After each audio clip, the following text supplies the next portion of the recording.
The sun was nice and bright when I left the house. Of course, now it's dark and gloomy, but that's okay. It's the way I like it. I'm on an old cart path.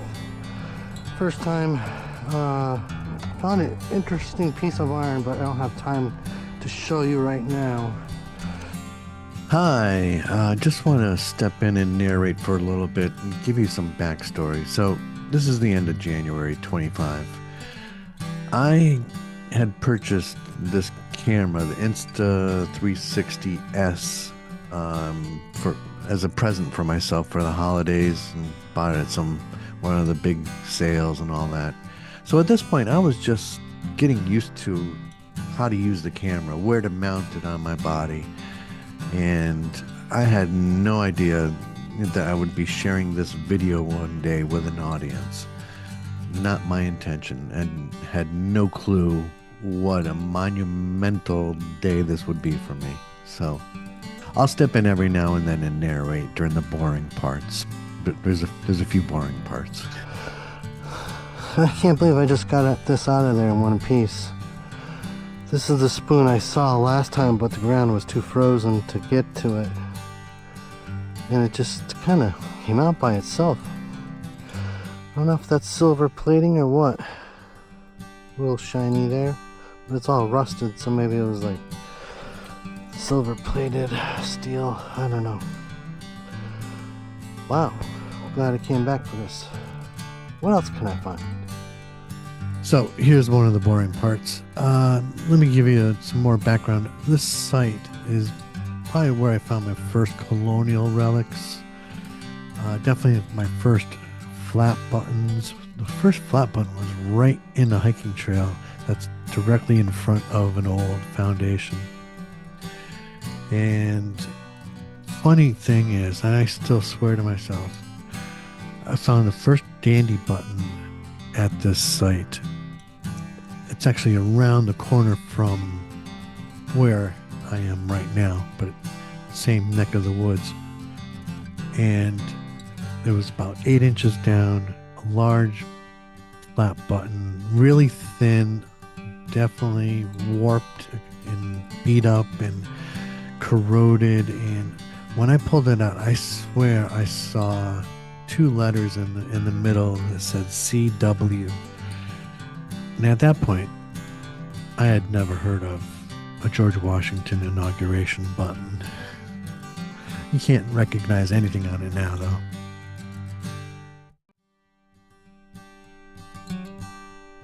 Holding my breath, but I think it's just wishful thinking, but we'll see. Had a great signal here, around 70, all right, 60, 57, 16, 59. It's round. Oh boy. Old foundation.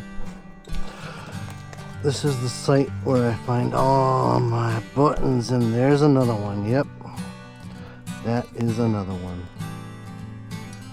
With shank. I don't think this family had much money. No, nothing dandy about it.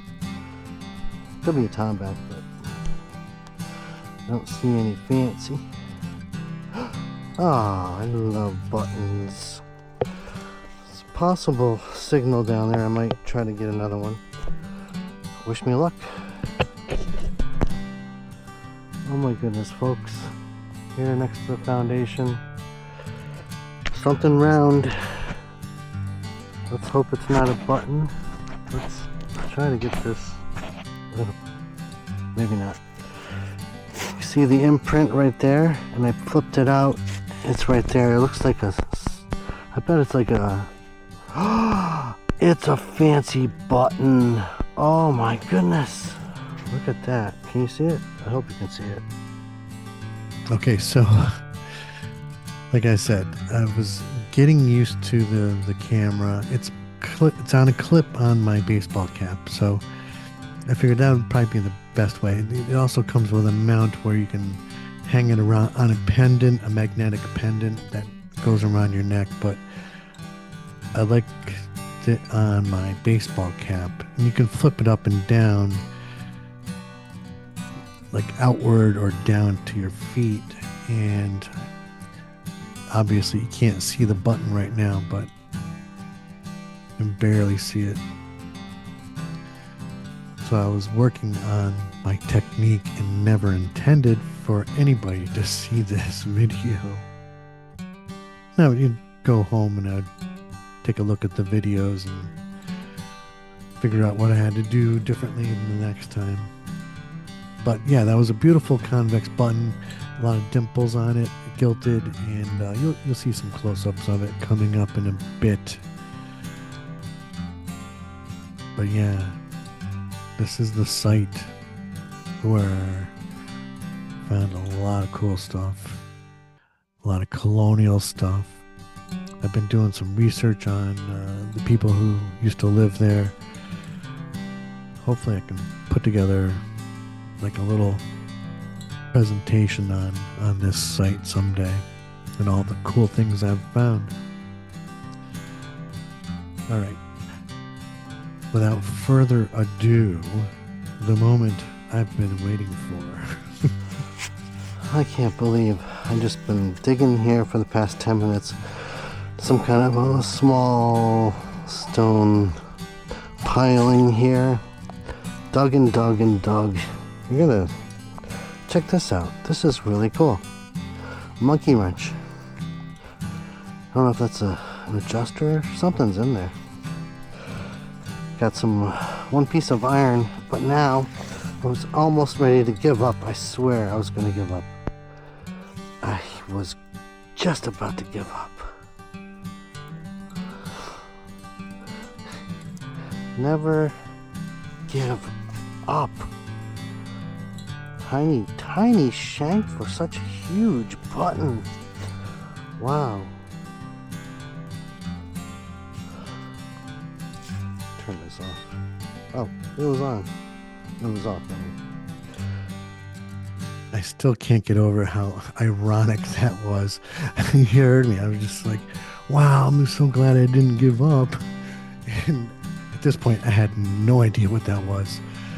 I was the last thing on my mind. I didn't see anything on it. It was all caked with mud. I was getting soaked and chilled to the bone. I just wanted to get out of there. In fact, I was already started walking back towards the car, and I was continued swinging, of course. And I got that signal, a good signal there. And it was actually the wrench, I think, that I first picked up on.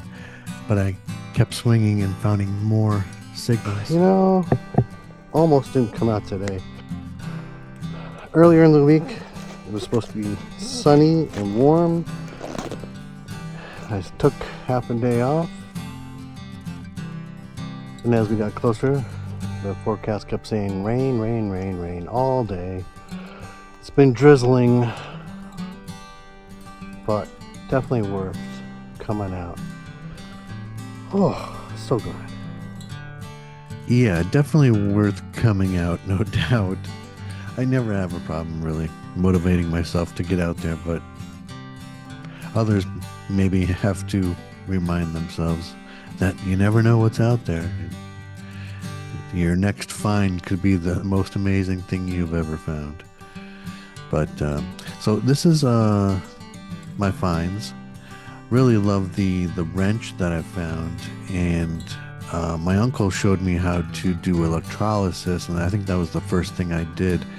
And of course he showed me how to get all polished up with the wire brush.